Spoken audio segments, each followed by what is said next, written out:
제가 오늘 준비한 설교 먼저 올려놓고 시작을 하겠습니다. 잠시만 기다려 주세요. 네.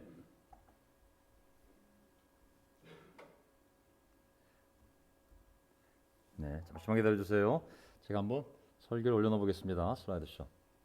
자, 잘 됐네요.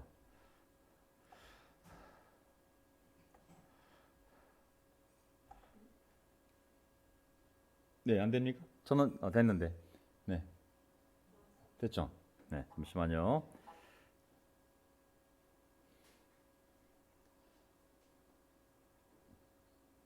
화면이 안 나가네요. 전 나왔는데. 네, 다시 해봐요. 네, 잠시만요. 네, 됐네요. 다시 됐네요. 자, 감사합니다. 정말 우리가 이제 잘만 하면 우리가 주중에 7시 반부터 찬송을 해야 될 것 같아요. 7시 반 찬송을 하면 한 일찍 집에 계신 분들은 8시 15분까지 한 45분 정도 찬송할 수 있거든요. 아름다운 찬송이 참 많아요. 찬송가에도 많이 있고 CCM도 많이 있고, 그래서 계속 새 노래를 배우면서 정말 이 아름다운 찬송을 부르면 한 40분 정도로 찬송을 하면 40분간 혼자 기도하기 쉽지 않잖아요. 하지만 찬송을 부르면서 찬송과 가사가 또 곡조 있는 기도라고 그랬잖아요. 참 함께 기도하는 시간이 될 수가 있고, 또 찬송과 가사가 설교 내용 못지않게 참으로 영적인 내용이, 성경적인 내용이 많이 담겨 있거든요. 그래서 또 그 찬송을 부르면서 또 하나님 말씀을 묵상하는 효과도 있고, 그래서 앞으로 점점 찬송하는 시간을 늘리겠습니다. 그래서 앞으로 성경책에 우리 한국 찬송가 660곡에 있는 아름다운 찬송도 배우고, 또 요즘 발표되는 아름다운 CCM들도 배우고, 또 미국 내에서 나오는 새로운 CCM도 배우면서 계속 새 노래로 우리의 마음을 새롭게 만들고, 저는 개인적으로 하나님 허락하시는 날 동안 설교하겠지만 저는 항상 새로운 설교를 하고 싶어요. 우리가 어렸을 때부터 들은 말씀이지만 가능하면 성경이 66권이 있는데 정말 그 방대한 양이 있거든요. 그래서 그 방대한 양을 우리가 식상하지 않도록 계속 새로운 말씀을 통하여 우리의 마음이 새로워질 수 있도록 저도 최선을 다해 한번 노력해 보겠습니다. 앞으로 정말 찬송 시간이 기대가 되고, 또 정말 설교 시간이 기대가 되는 그런 교회로 계속 갈 수 있도록 여러분들도 기도해 주시고, 또 주중에 주일 때 오시는 분들은 주중은 사실 쉽지 않죠. 하지만 또 주일날 오시는 분들은 나오시기 바랍니다. 이제 주중에 고정 멤버는 제가 찬송을 우리가 강성만 형제가 해주시면, 우리 첫 기도를 박태길 형제가, 또 제가 설교하고 마지막 기도를 박태현 형제가, 이 네 명이 포맷이 이제 갖춰진 것 같아요. 그래서 우리가 주중 예배를 이렇게 해나갈 테니까 여러분들도 주일날 오시는 분들 나오셔서, 또 오늘 가봤더니 저 밑에 있는 그 재난본부 식당이 하나에서 운영하는 건데 5,300원에 잘하고 있더라고요. 그래서 10명 미만이면 언제든지 와도 되고, 10명 이상이 오면 미리 연락 달라고 그랬거든요. 이번 주는 안 되지만 다음 주부터 가서 식사하려고 합니다. 작년부 어르신들 오면 저희가 교회가 식사비를 부담하도록 하겠습니다. 그래서 오실 수만 있으면 거기 내려가셔서 뭐 한 5분만 걸어가 내려가면 식당이거든요. 굉장히 좋은, 정말 우리의 전용 식당과 똑같은 거니까 앞으로 그런 식으로 해서 주일날 오시는 분들 부담 없이 식사할 수 있도록 하나님의 길을 열어주신 것 같습니다. 자, 오늘 제가 준비한 설교 바로 들어가겠습니다. 오늘은 역대기 11장부터 13장까지 하도록 하겠습니다. 설교 제목, 우리 모두 하나님의 법궤를 우리에게로 옮겨오도록 합시다. 다윗이 왕이 되었을 때 하고 싶은 일들이 많이 있었지만 그의 마음속에 열정적으로 정말 열망하는 마음으로 가장 먼저 하고 싶은 일 중에 하나가 뭐냐면, 방치되어 있던 하나님의 법궤를 빨리 자기의 왕궁으로 모셔오는 거였습니다. 그래서 하나님이 내 옆에 있어야 내가 얼마나 정말 기쁘고 힘이 나지 않겠느냐. 정말 하나님의 법궤를 우리에게로 옮겨오도록 합시다. 역대상에 나와 있는 말씀입니다. 자, 우리 역대상 이제 11장 들어가야 되는데요. 자, 11장 오늘 설교 주제, 하나님의 통치 원리. 하나님의 통치 원리는 철저하게 질서거든요. 이게 자연을 봐도 아무리 자연이 오묘하고 화려하고 변화가 심해도 거기에는 하늘과 땅과 그 안에 있는 모든 것들을 다스리는 하나님의 원리가 있거든요. 통치 원리가 있습니다. 가정이 되었던, 개인의 삶이 되었던, 교회가 되었던, 국가 되었던, 저절로 그냥 사람들이 투표한다고 될 문제가 아니라 하나님의 통치 원리가 있습니다. 그 질서를 잘 따라야 가정도, 교회도, 그리고 국가도 올바로 설 수 있는 거거든요. 자, 설교 요점은 세 가지입니다. 간단히 개념만 잡으면, 첫 번째는 하나님이 택한 자. 하나님은 그냥 아무나 아니면 사람들이 투표해서 뽑는 것이 아니라 하나님이 택한 자들이 있거든요. 구약 시대를 보게 되면 왕과 레위인과 제사장들은 하나님의 택함을 받아서 세워졌습니다. 그 사람을 통하여 하나님이 역사에 나가셨죠. 두 번째, 하나님의 통치하는 데는 다 정한 방법이 있습니다. 정한 기준이 있고 정한 방법이 있고 정한 순서가 있습니다. 이게 하나님의 질서거든요. 자, 세 번째, 하나님을 두려워함이 지혜의 근본이다. 왜 이 말씀이 나왔는지 좀 있으면 알게 됩니다. 자, 역대상 10장 마지막을 보게 되면 사울 왕이 죽는 모습이 나옵니다. 사울 왕의 길바 전투에서 자기 아들 3명과 함께 죽음을 맞이하게 됐는데 그것도 정말 아주 비참한 죽음이었죠. 사울 왕이 자살하게 됩니다. 자, 어떻게 성경 기록자는 이 죽음을 묘사했냐면 사울이 하나님을 배신하였기 때문에 그런 죽음을 당했다고 그랬거든요. 근데 배신의 내용이 무엇이냐? 간단합니다. 첫째는 사울 왕은 하나님께 물어보는 자가 아니었어요. 성경 본문에 그렇게 나와 있습니다. 사울 왕은 하나님께 물어본 것이 아니라 영매에게 가서 물어봤어요. 나중에 영매에게 가서. 말이 안 되잖아요. 두 번째, 사울 왕은 하나님의 말씀을 가까이 한 자가 아니었습니다. 그래서 자기의 주관적인 감정에 많이 치우친 자였거든요. 그래서 결국은 성경제 표현을 따르면 사울은 여호와께 범죄했기 때문인데, 배신했기 때문인데, 그 내용이 뭐냐면 그래서 죽임을 당한 건데, 그 내용은 뭐냐면 하나님의 말씀을 가까이 하지 않았던 것, 지키지 않았던 것. 두 번째는 하나님께 묻지 아니하고 결국 무당에게 가서 물어보게 되었거든요. 그래서 이제 그 나라를, 그 왕권을 누구한테 넘겨주게 하자면 바로 이새의 아들 다윗에게 넘겨주게 됩니다. 그럼 이제 11장부터는 누구 이야기가 나오겠어요? 당연히 이새의 아들 다윗의 이야기가 나오겠죠. 자, 보도록 하겠습니다. 하나님이 택한 자, 왕과 레위인과 제사장. 먼저 왕이 나오겠죠. 자, 이제 길바 전투에서 사울 왕이 죽으니까 그 당시에 다윗은 도망다니는 신세였잖아요. 도망다니는 신세였기 때문에 따르는 사람들이 유다 지파 내에서 사람들이 따랐고, 그리고 다른 지파 11개 지파는 바로 사울 왕의 통치하에 있었죠. 하지만 사울 왕 집안이 이제 몰락하게 되자 그 전투에서 패한 그 병사들이 어디로 모여들게 되냐면 바로 다윗에게로 몰려들게 됩니다. 자연스럽게 다윗의 세력이 늘어나게 된 것이죠. 그 이야기가 이제 11장부터 나오게 됩니다. 역대상 11장 1절. 온 이스라엘이 헤브론에 있는 다윗에게 몰려와서, 헤브론에 있는 다윗에게 몰려와서, 아직은 예루살렘 성이 없었을 때입니다. 우리는 임금님과 한 고력입니다. 한 핏줄입니다. 전에 사울이 왕일 때에도 이스라엘 군대를 거느리고 출전하셨다가 다시 돌아오신 분이 바로 다윗, 당신 임금님이십니다. 그리고 주 임금님이 하나님께서 여호와 다윗 당신의 하나님께서 네가 나의 백성 이스라엘의 목자가 될 것이며 나의 백성 이스라엘의 통치가 될 것이라고 말한 적이 있습니다. 그러니 이제 당신이 우리의 왕이 되어주십시오 하고 다윗에게 찾아들기 시작했습니다. 다윗이 도망다닐 때는 혼자 도망다니다가, 그 다음에 가족들이 함께 합류했다가, 그 다음에 마을 사람들이 합류했다가, 나중에 400명이 합류했다가, 이제 좀 지나니까 사울 왕이 죽자 그 밑에 있던 각 지파에 있는 이런 군사들이 이제 다윗에게 모여들기 시작했습니다. 이 얘기는 뭐냐면 사울 왕이 죽었으니 이제 당신이 우리의 왕이 되어주십시오. 왜? 첫째, 당신은 이스라엘 사람입니다. 이방 사람이 왕이 될 수 없지 않습니까? 둘째, 사울 왕은 죽었고 분명히 당신은 훌륭한 군대의 장수로서 이미 전쟁에서 승리한 적이 있고, 그리고 이제 우리가 분명히 기억하기로는 하나님이 당신에게 기름 부었던 것을 기억합니다. 그러니 이제 우리의 왕이 되어주십시오 하고 찾아왔던 것이죠. 자, 3절. 그리하여 이스라엘의 모든 장로가 그 리더십이 헤브론으로 왕을 찾아오니 11개 지파에 속한 그 장로들 대표들이 헤브론으로 다윗 왕을 찾아오니 다윗이 헤브론에서 주님 앞으로 나아가 그들과 언약을 세웠다. 그리고 그들은 주님께서 사무엘을 시켜서 말씀하신 대로 다윗에게 기름을 부어 이스라엘의 왕으로 삼았다. 자, 이게 보게 되면 다윗은 이제 기름 부음을 몇 번 받냐면 세 번 받게 됩니다. 다윗이 처음 기름 부음 받는 게 언제냐면 이미 20년 전에 거꾸로 왔군요. 20년 전에 이 구절 보면 생각날 거예요. 사무엘상 16절에 보게 되면 이제 사무엘이 다윗에게 기름 붓는 첫 모습이 나오는데 12절. 그래서 이새가 사람을 보내어 막내 아들을 데려왔다. 그의 눈이 아름답고 외모도 준수한 홍안의 소년이었다.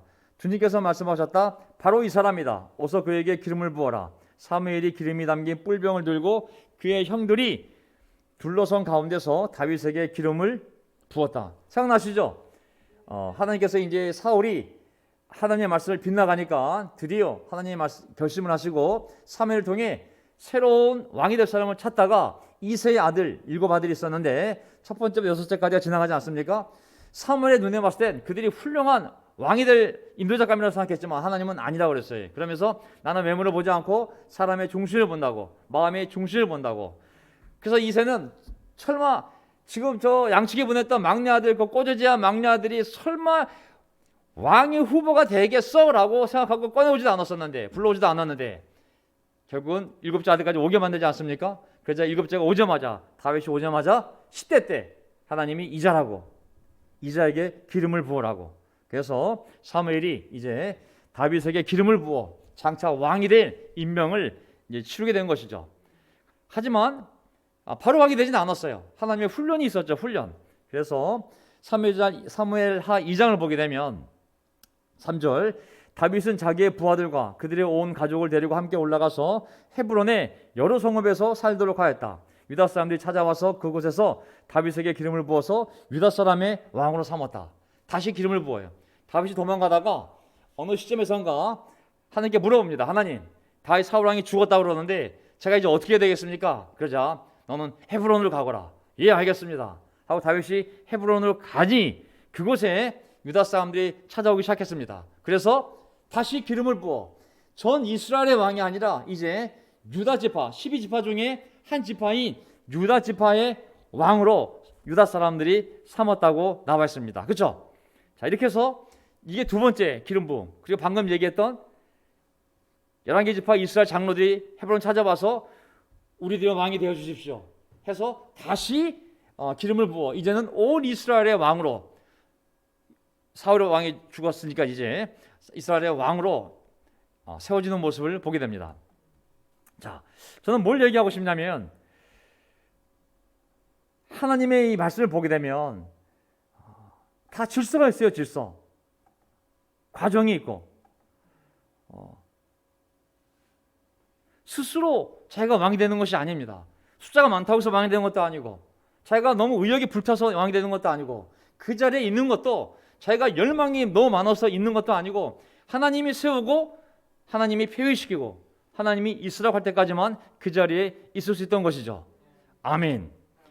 제사장이든 예언자든 제가 간절히 바랍니다, 제가 할게요 라고 살 수 있는 것이 아니라 하나님의 부르심이요 하나님의 선택인 것이죠. 그것이 하나님의 질서입니다.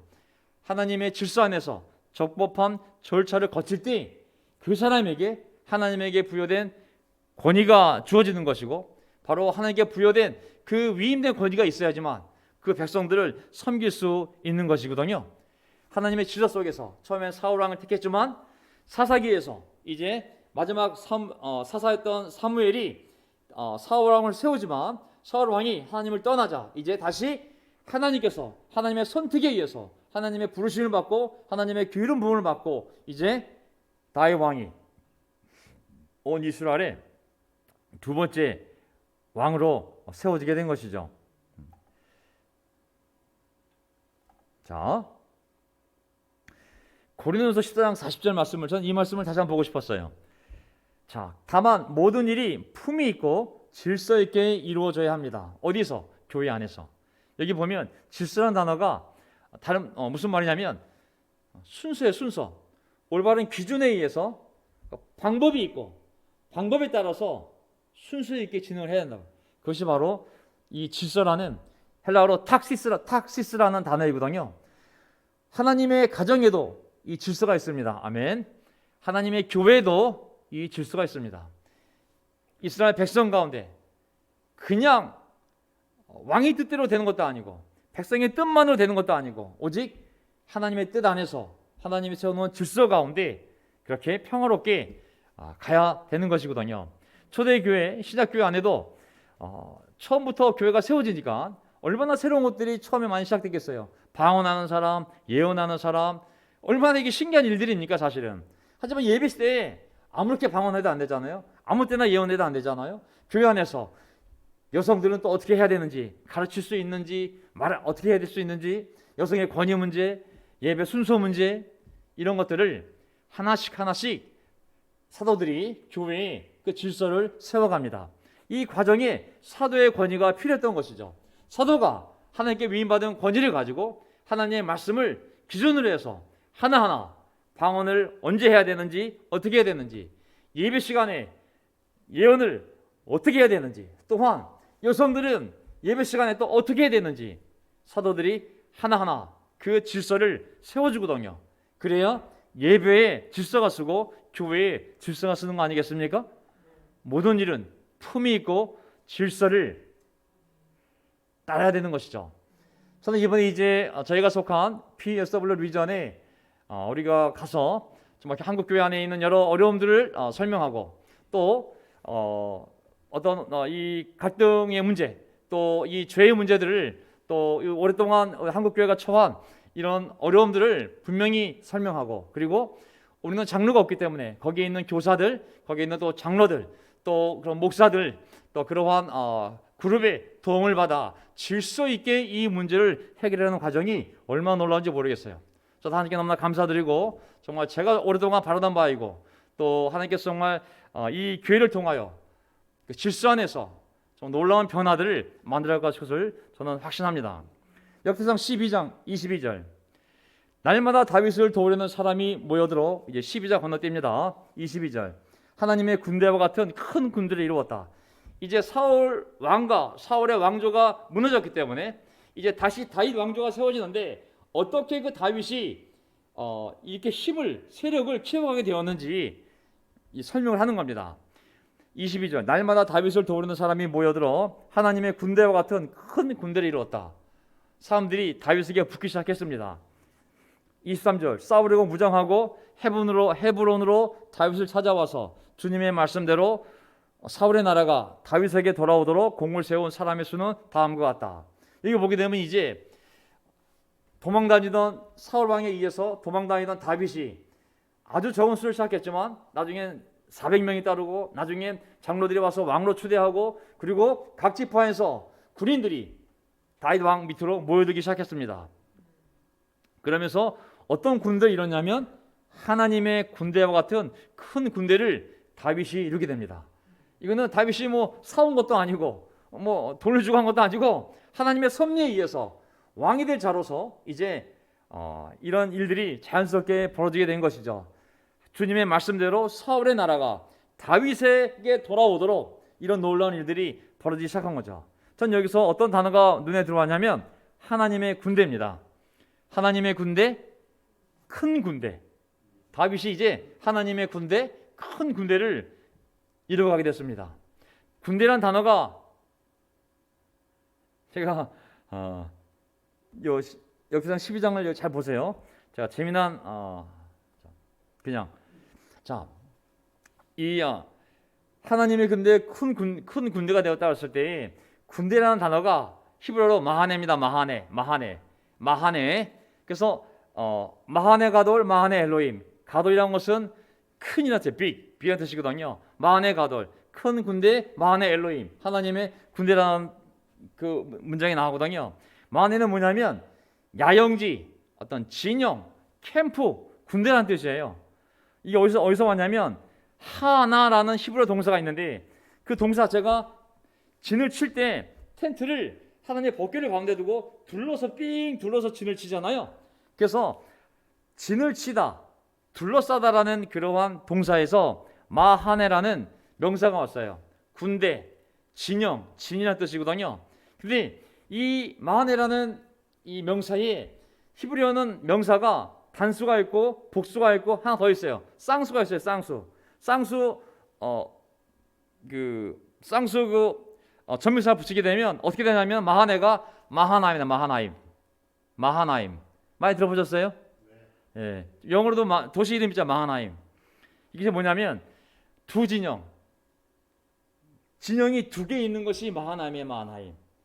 그래서 마하나임이라는 것은 뭐냐면 두 진영, 두 무리의 캠프가 있는 거예요. 두 무리의 군대가 있는 거예요. 이게 어디서 등장하게 되냐? 마하나임이 어디서 등장하게 되냐면 창세기 32장에 처음으로 등장하게 됩니다. 창세기 32장에 1절을 보게 되면 야곱이 길을 떠나서 가는데 하나님의 천사들이 야곱 앞에 나타났다. 이것은 이제 창세기 31장이 그 삼촌 라반을 만나서 다 화해하고 이제 라반이 쫓아왔는데 야곱을 만나고 다 설명이 됐고 꿈속에서 하나님이 라반에게 야곱 건드리지 말라고 분명히 주의를 줬기 때문에 복수하려고 했지만 복수도 못하고 그냥 잘 화해하고 끝났어요. 이제 32장에 형을 만나러 가야 되는데 형도 복수에 불타고 있는 사람이라고 생각했잖아요. 그래서 이제 두려움 속에 가는데 야곱이 길을 떠나서 가는데 하나님의 천사들이 야곱 앞에 나타났다. 야곱이 그들을 알아보고 이곳은 하나님의 진이구나. 이곳은 하나님의 진이구나 하면서 그걸 이름을 뭐라고 그랬어요? 마하나임. 두 진지. 마하네가 진지인데 마하나임 그러면 쌍수가 돼서 두 진지. 우와! 내가 고향을 떠나 그 하란으로 라반 삼촌을 찾으러 갈 때도 하나님의 천사들을 봤는데 우와! 올 때 또 본 거예요. 천사들이 한 무리가 아니라 몇 무리? 두 무리예요. 두 무리. 그것이 두 무리가 이 좌우로 왔는지 아니면 뭐 앞에도 있고 뒤에도 있고 두 무리인지 모르겠지만 어쨌든 하나님의 두 천사들이 두 무리가 있었기 때문에 바로 그곳을 그 장소를 마하나임 두 진지라고 부르게 된 거거든요. 근데 바로 이제 이 다윗에게 이 하나님의 마하나임 큰 군대가 모여들기 시작한 것이죠.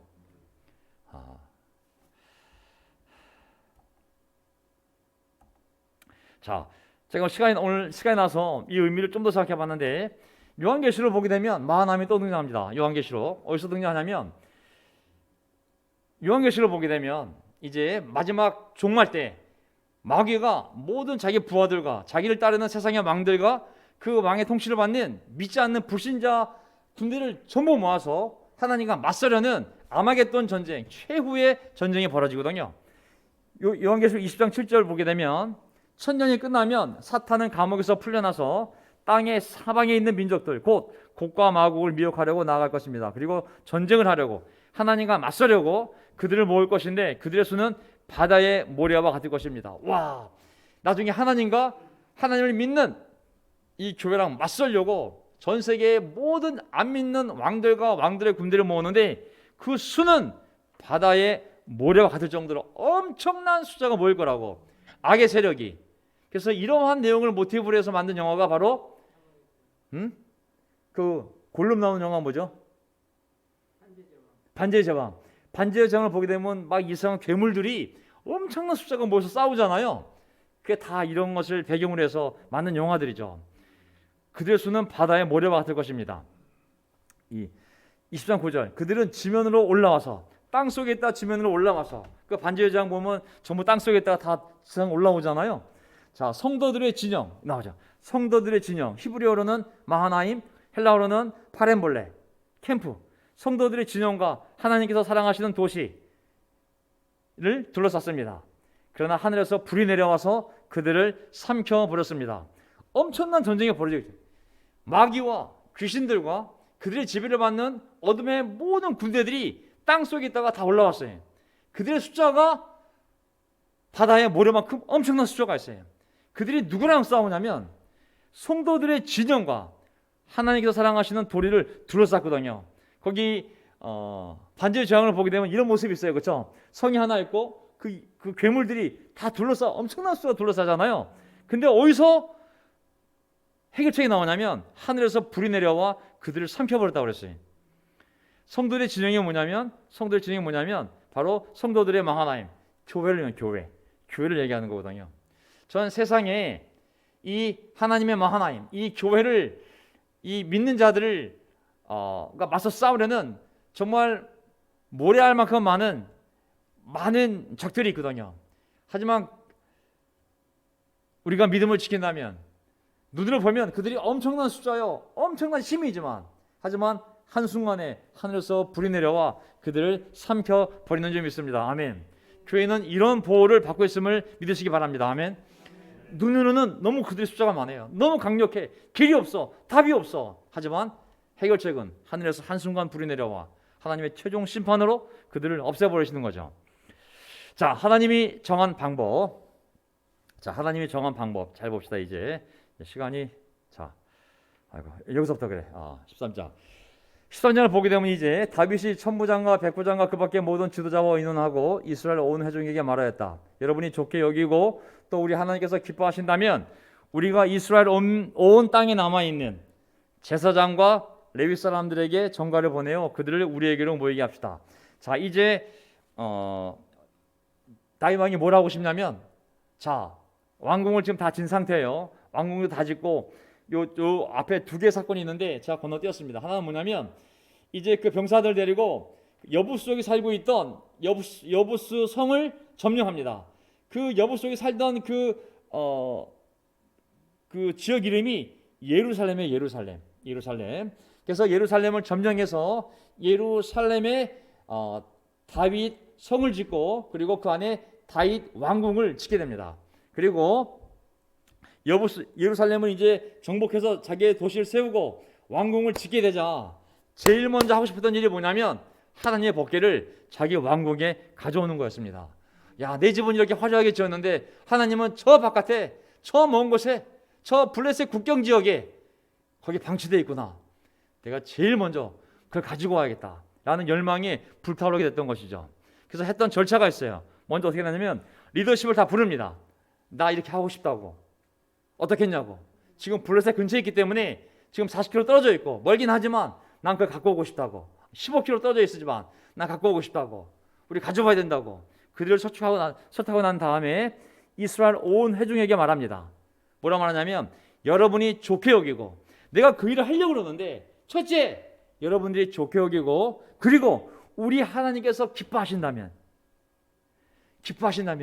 우리 이 일을 합시다. 너무 멋있지 않아요? 리더들과 먼저 상의하고 총의를 온 백성에게 전달한 겁니다. 이 일을 하려고 그러는데 우리 가운데로 하나님의 법궤를 모셔오려고 한다고. 너희들이 정말 기뻐한다면, 자발적으로 하고 싶다면, 그리고 이 일이 하나님을 기뻐하시는 일이라면 우리 합시다. 저는 이게 3000년 전 일인데도 이 과정이 너무 멋있게 생각됐어요.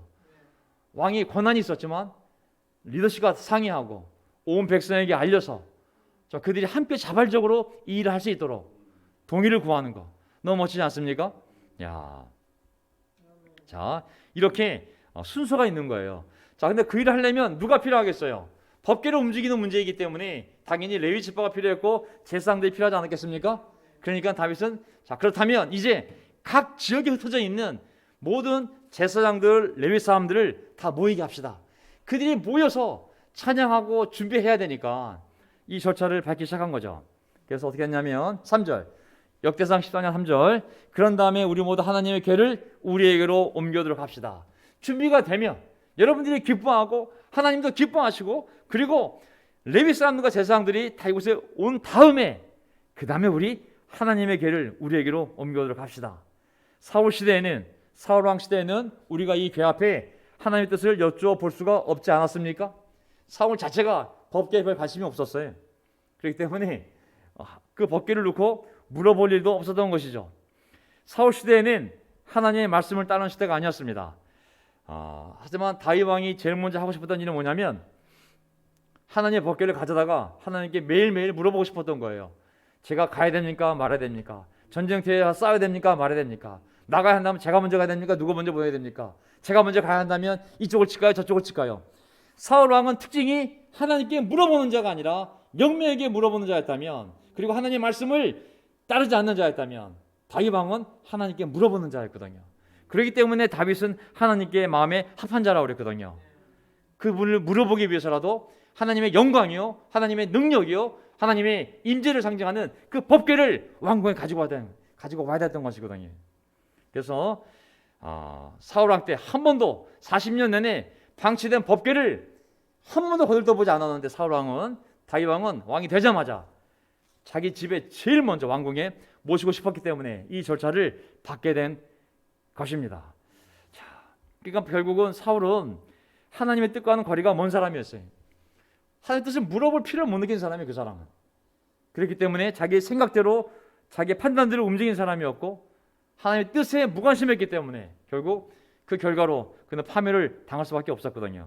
하지만 다윗은 항상 하나님의 뜻을 물어보는 자요, 하나님의 주권을 제일 먼저 생각하는 사람이었기 때문에 하나님이 그를 사랑할 수밖에 없었던 것이죠. 야, 잠시만요.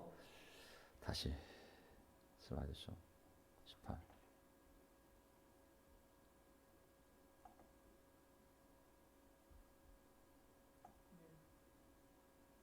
자, 됐죠? 네. 저는 리더로서 가장 중요한 것이 하나님의 뜻을 물어보는 태도라는 생각이 들었습니다. 리더가 이런 자만감에 빠질 수 있고 사울왕처럼, 야, 우리 군인이 20만 명이야, 재정도 빵빵해, 야, 우리 이런 자신감이 있어, 야, 밀어붙여, 할 수 있어, 자, 집행해, 이것이 아니라 하나님께 물어보는 거였잖아요. 하나님, 저희가 할까요, 하지 말까요? 자, 그니 하나님이 자, 그래서 4절, 13장 4절, 온 백성이 이 일을 옳게 여겼으므로 온 회중이 그렇게 하겠다고 대답하였다. 온 백성이 함께 동의를 구하잖아요, 그렇죠? 함께 옳게 여겼으므로 회중이 그렇게 하겠다고 대답하였다. 그러니까 이를 진행한 거잖아요. 저는 한국 교회들도 총회를 열어서 사람들의 뜻을 물어봐야 돼. 몇 명이 결정하고 진행할 것이 아니라 이제는 좀 한국 교회가 어떻게 나가야 될지 그 형제자매들의 뜻을 함께 구하고 그들이 기뻐하고 하나님이 기뻐하는 일이라면 그때 우리가 무엇을 할 수 있는 것이죠. 그래서 다윗은 하나님의 궤를, 그 법궤를 기럇 여아림에서 옮겨오려고 이집트의 시올에서부터 하마더 이르기까지 온 이스라엘을 불러 모았다. 자, 불러 모았다. 이제 옮길 준비합니다. 자, 6절, 다윗과 온 이스라엘이 하나님의 궤를 옮겨오려고 바알라 곧 유다의 기럇 여아림으로 올라갔다. 그 궤는 그룹들 위에 앉아 계신 주님의 이름으로 불리는 궤이다. 엄청난 법궤잖아요. 폭은 1m밖에 안 되지만 이 법궤는 거기에 그 하나님이 직접 손으로 써주신 두 십계명 돌판도 있고 거기에 만나 항아리도 있고 아론의 쌍난 지팡이도 있는 정말 두 그룹 천사가 지키고 있고 하나님이 백성들을 만나주는 엄청난 정말 주님의 이름으로 불리는 정말 영광의 법궤요, 하나님의 능력의 법궤요, 하나님의 임재를 나타내는 법궤잖아요. 근데 그 법궤가 장장 70년 동안 사울왕 40년 동안 한 번도 거들떠 보지도 않고 예루살렘 서쪽으로 15km 떨어진 곳에 방치 아무도 신경 안 쓰는 상태에 방치됐던 거예요. 방치.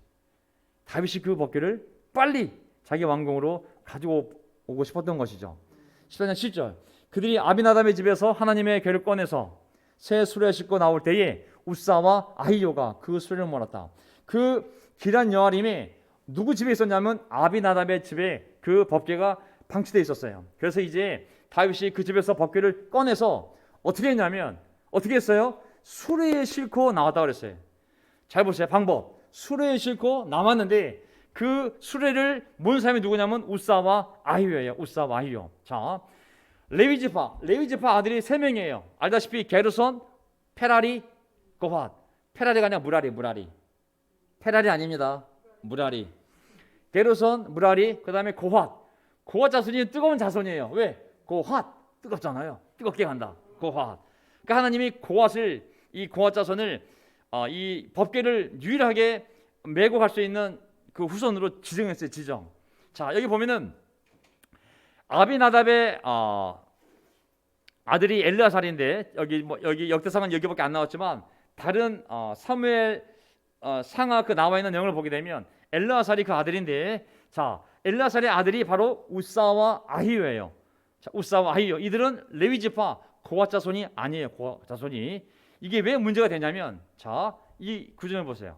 자, 민수기 7장 9절을 보게 되면 민수기 7장 9절, 그러나 모세가 고핫 자손에게는 그들이 맡은 거룩한 임무가 어깨로 메고 다니는 일이었으므로 수레도 황소도 주지 않았다. 하나님께서 아까 얘기했듯이 게르손, 레위지파 세 아들이 있는데 게르손, 무라리, 고핫 자손이 있는데 이 레위지파 사람들이 오직 레위지파만 성소에서 일할 수 있고 성막을 움직일 때마다 이 성소가 움직일 때마다 그것을 손을 대고 만지고 나를 수 있는 유일한 자손이 이 레위 지파예요. 근데 특히 고앗 자손에게는 어떤 책임을 줬냐면 너희들만, 고앗 자손들만 아론의 지시를 받고, 대제사장 아론의 지시를 받고 성소에 들어가 그 법궤를 어깨에 메고 나를 수 있는 특권과 의무가 있었어요.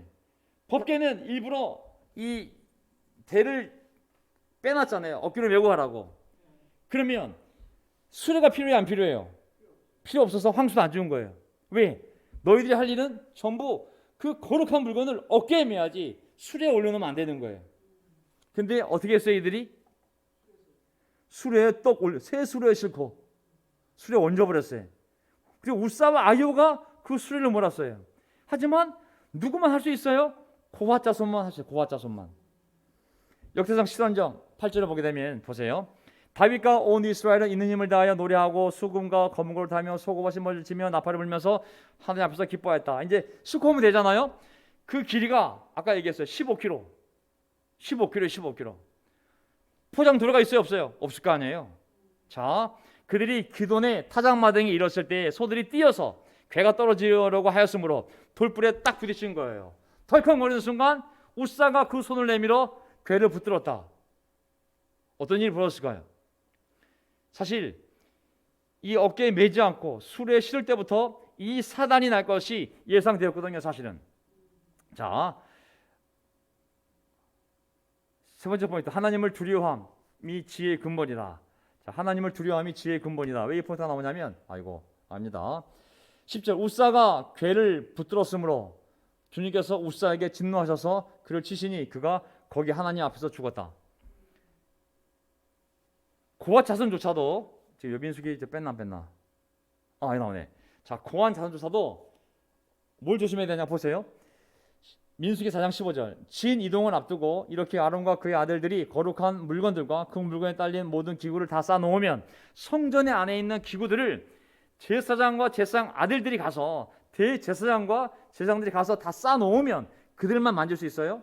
비로소 고앗 자손이 와서, 그 다음에 고앗 자손이 와서 그것을 둘러매고 간다. 실는 거 아니라 어깨 메고 가야 됩니다. 이때 거룩한 물건들이 그들의 몸에 닿았다가는 죽는다. 다음은 죽게 돼 있어요. 고앗 자손조차도 메고 갈 수 있지만 그 법궤에 대면 그들도 죽는다 그랬거든요. 이처럼 회막에 거룩한 물건들을 옮기는 일은 바로 고앗 자손만이 맡는다. 생각해 보세요. 고앗 자손도 나를 수는 있지만 손을 대면 죽는데, 레위 지파도 아닌, 이 고앗 자손이 아닌 이들이 아무리 동기는 순수했지만 법궤가 움직인다고 그냥 손을 딱 대는 순간 살겠어요, 죽겠어요? 100% 죽는 것이죠. 혹시 대길 형제님 220V에 손 대본 적 있어요? 찌릿하지 않습니까? 정말 찌릿합니다. 1000V에 되면 어떻게 되겠어요? 사람이 1000V에 손을 대면 그 근처만 가도 찌릿한 게 날아갈 수가 있습니다. 타 죽어요. 부정한 인간은 하나님의 거룩성에 가까이 가면 죽게 돼 있어요. 절대 갈 수가 없어요. 부정한 인간은 절대 하나님의 거룩성 근처에 직접 가면 죽게 돼 있어요. 예를 들어 태양을 눈 뜨고 대낮에 여름 때 정오에 태양을 똑바로 쳐다보세요. 눈이 나가요, 그냥. 하나님이 창조한 피조물도 똑바로 쳐다보면 눈이 나가는데 어떻게 그 창조주 하나님을 똑바로 볼 수가 있겠어요? 그러니까 믿음으로 바라보는 것이지 물리적으로는 불가능한 거거든요. 모세조차도 하나님의 모습을 보여달라고 그랬을 때 하나님이 내가 너에게 보여줄 테니 너는 바위 밑에 숨어 있으라고 그랬어요. 내 뒷모습만 보라고, 내 뒷모습. 왜? 보면 죽으니까. 모세도 하나님의 모습을 보면 죽는 거였거든요. 어디 하나님의 법궤를 뚝 만질 수가 있겠어요? 그냥 그 자리에서 직사한 거예요, 직사. 그래서 민수기 4장 19절 보세요. 가장 거룩한 물건에 가까이 갈 때에 그들이 죽지 않고 살게 하려면 아론과 그의 아들들이 함께 들어가서 그들의 각자에게 할 일과 그들이 옮길 짐을 하나하나 정해주어야만 한다. 왜? 잘못 건드려가지고 죽지 않도록. 20절, 그래서 그들이 함부로 성소 안으로 들어갔다가 순간적으로나마 거룩한 물건들을 보게 되어 죽는 일이 없게 하야 한다. 보기만 해도 죽고, 보기만 해도. 이거 나르는 문제가 아니라 이제 몸으로 들어갔다가 보기만 해도 순간적으로나마 거룩한 물건들을 보게 되어 죽는 일이 없게 하여라. 하나님의 거룩성이 이게 결코 가벼운 문제가 아닌 거거든요. 주님께서 그토록 급격하게 읍을 벌하셨으므로 13장 다윗이 화를 냈다. 그래서 그곳 이름을 오늘날까지 웃사를 치다라는 뜻인 베레스 웃사라고 한다. 화냈다는 얘기가 뭐냐면 하나님께 화냈다는 것이 아니라 무지함 때문에 사람을 죽게 만든 그 일이 너무 자신에게 화가 났다는 얘기예요. 다윗이 자기 자신에 대해서 내가 이렇게 몰았단 말인가. 사람도 죽고 이 엄청난 사람을 동원해서 내가 여기까지 왔는데 결국 못 가져가게 되는구나 하고 자기 자신에게 화를 낸 것이죠. 12절 13장 그날 다윗은 이 일 때문에 하나님이 무서워서 이래서야 내가 어떻게 하나님의 궤를 내가 있는 곳으로 옮길 수 있겠는가 하였다. 하나님이 무서워서 저는 하나님은 무서워야 신앙이 된다고 생각합니다. 아멘. 사람들이 하나님에 대한 무서움, 경외감이 사라질 때 어리석어지며 많은 죄악들이 우리 삶에 벌어지는 거거든요. 저는 이 구절이 제일 와닿습니다. 어떤 구절이냐면 하나님이 무서워서 다윗 왕이 하나님을 무서워했다고 그랬어요. 무서움. 물론 무서웠던 단어가 경외하다, 무서워하다 같은 번역이지만 야레라는 그 히브리 동사 아시죠? 야레 두려워하다, 무서워하다, 경외하다. 잠언 9장 10절 여호와를 경외하는 것이 무서워하는 것이 지혜와 지식의 근본이요. 저는 우리 신앙 가운데 하나님을 무서워하지 않는다면, 하나님을 경외하지 않는다면 거기서부터 많은 문제가 생긴다고 생각합니다. 잠언 13절 하나님을 멸시하는 사람은 스스로 망하지만 하나님의 계명을 두려워하는 사람은 상을 받는다. 아멘. 두려움이 있어야 되거든요. 이 하나님 말씀에 대한 두려움이 있어야 의로운 삶을 살고자 하는 강력한 동기가 생깁니다. 아멘. 아브라함이 자기의 자식을 하나님께 바치려고 했어요. 100세에 얻은 외아들을 하나님께 아끼지 않고 바치려고 했던 그 동기가 뭐냐면 하나님에 대한 경외심이었거든요. 그 바치려는 순간 천사가 나타나서 뭐라고 얘기했어요? 네가 정말 너에게 가장 소중한 그 아들까지 아끼지 않는 것을 보니 네가 정말 하나님을 두려워하는 것을 내가 알겠노라. 하나님께 순종하는 강력하심, 하나님에 대한 경외심이거든요. 여기 보면은 계명을 두려워하는 사람은 상을 받는 게 뭐냐면 샬람이에요. 샬람. 샬롬이 뭐예요? 평화의 평화. 왜 평화냐면 모든 것이 회복되어지고 모든 것이 화해가 되고 모든 보상이 이루어지고 모든 배상이 이루어지고 모든 약속이 이행됐기 때문에 너무 좋아서 평화가 온 거예요. 하나님의 계명을 두려워하는 사람은 결국 하나님의 모든 약속이 이행될 것이고 모든 그의 수고가 보상받을 거고 그의 손실이 배상받을 거고 그리고 그의 삶이 온전히 회복될 것이기 때문에 그것을 한 단어로 상을 받는다고 표현한 거거든요. 그리고 하나님을 두려워해야 됩니다. 아멘. 잠언 14장 16절 지혜 있는 사람은 두려워할 줄 알아서 악을 피하지만 미련한 사람은 자신만만해서 조심할 줄을 모른다. 악을 피하게 하는 힘, 그것은 하나님을 두려워하기 때문에 가능한 것이거든요. 지혜로운 사람은 두려워할 줄 안다고.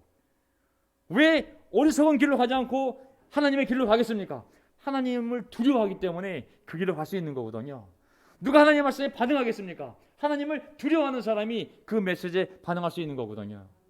야곱의 자손, 이스라엘 자손을 시편에서 뭐라고 얘기하고 있냐면 하나님을 두려워하는 자들이라거든요. 이방인들, 하나님을 두려워하지 않는 자들. 그리스도인과 안 믿는 자의 차이가 뭐겠습니까? 그것은 하나님을 두려워하는지 두려워하지 않는 자의 차이인 거거든요. 잠언 15장 6절 재산이 적어도 여호와를 경외하는 것이 크게 부하고 번뇌하는 것보다 나으니라.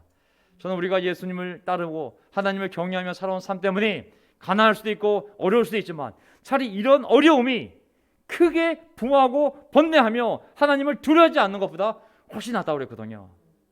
재산이 적어도 여호와를 경외하는 것이 하나님을 두려워하지 않으며 떵떵거리며 사는 저희들 인간보다 더 훨씬 나은 거라고 우리가 이런 확신을 갖기를 간절히 바랍니다. 아멘. 잠언 28장 14절 늘 두려워하는 마음으로 사는 사람은 복을 받지만 마음을 완고하게 하는 사람은 장애에 빠진다. 여기 두 부류가 있어요.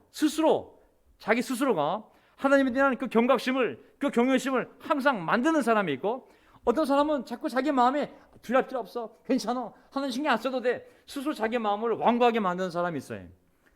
늘 자기 마음을 하나님 앞에 두려움을 만드는 사람은, 경외심을 만드는 사람은 늘 반드시 복을 받지만, 마음을 계속 따뜻하게 만드는 사람은 재앙에 빠진다 그랬거든요. 바로 왕이 그 길을 갔고 사울 왕이 그 길을 간 거 아니겠습니까? 저는 교회 안에서 벌어진 일들을 보게 되면 사람들이 겁이 없다는 생각을 할 때가 있어요. 제가 여러 번 말씀드렸잖아요. 교회는 신적 기관이지 인적 기관이 이 교회의 머리가 성령님이시고 이 교회를 인도하시는 분이 목사 장로가 아니라 성령님이에요. 성령님이 그들을 내세워서 인도하는 것뿐이지 교회 인도자는 성령님이거든요. 근데 겁이 없는 사람들이 있어요. 저는 그들 보면 제가 더 겁이 나요. 도대체 이 일을 어떻게 감당하려고 저렇게 행동하는가. 마음을 완고한 사람 재앙에 빠진다고. 잠언에 보게 되면 그 재앙이 젊은 나이에 그를 데려간다는 표현이 나와 있어요. 다른 부분에 보면 하나님을 두려워해야 돼요. 전도서 8장 13절 악한 자는 하나님을 두려워하지 않으니 그가 하는 일이 잘 될 리 없으며 사는 날이 그림자 같고. 하나님을 두려워하지 않으니 하는 일이 잘 될 리가 없다고. 모든 복의 시작은 하나님을 두려워하는 거예요. 하나님의 말씀을 두려워하는 것이지. 잠언 31장 30절 고운 것도 거짓되고 아름다운 것도 헛되나 오직 여호와를 경외하는 여자는 칭찬을 받을 것이라. 아멘. 왜 우리가 믿는 자와 결혼해야 됩니까? 오직 여호와를 경외하는 남자는 칭찬을 받을 것이다. 직장도 학벌도 거짓되고 헛되나 오직 여호와를 두려워하는 여자와 남자는 칭찬을 받을 것이라. 잘 나간 남자와 결혼해 보세요. 하나님을 두려워하지 않는 사람이라면 어떤 짓을 그 사람이 할지 당신이 알 수 있겠습니까? 너무 예쁘고 고운 여자분을 찾아 결혼해 보세요. 그 여자가 진짜 어떤 사람인지 하나님을 두려워하지 않는다면 어떤 짓까지 할 수 있는지 우리가 알 수 있습니까? 하나님을 두려워하는 사람, 그 사람과 함께 우리의 인생을 함께 걸어가야 되는 것이죠. 마지막 말씀 마태복음 10장 28절 마지막 말씀. 그리고 몸은 죽일지라도 영혼은 죽이지 못하는 일을 두려워하지 말고 영혼도 몸도 둘 다 지옥에 던져서 멸망시킬 수 있는 분을 두려워하여라. 오직 하나님만을 두려워하여라. 오직 하나님만을 두려워하여라. 예수님의 말씀이었습니다. 자, 오늘 설교 제목 우리 모두 하나님의 궤를 우리에게로 옮겨도록 합시다. 다윗은 왕이 되었을 때 제일 먼저 하고 싶었던 게 뭐였습니까? 바로 하나님의 법궤를 자기 집안에 들여와서 그 하나님께 날마다 물으며 하나님을 옆에 두고 살고 싶은 삶을 살고 싶었거든요. 자, 오늘 설교 주제 하나님의 통치 원리, 그것은 질서입니다. 하나님의 나라, 하나님의 백성, 교회, 이 모든 것은 하나님께서 통치하는 것이요, 하나님의 기준과 하나님의 방법과 하나님의 순서가 있습니다. 하나님은 질서의 하나님입니다. 우리가 그 질서 안에서 우리 가정의 문제 그리고 교회의 문제를 해결해 나간다면 반드시 하나님께서 모든 것을 해결하시고 놀라운 미래로 우리를 인도하실 수 믿습니다. 아멘. 자, 오늘 마지막 기도 드리고 마지막 찬송 부르고 오늘 예배를 마치도록 하겠습니다. 박자 이제 올라오셔서 마지막 기도 드리겠습니다. 아멘.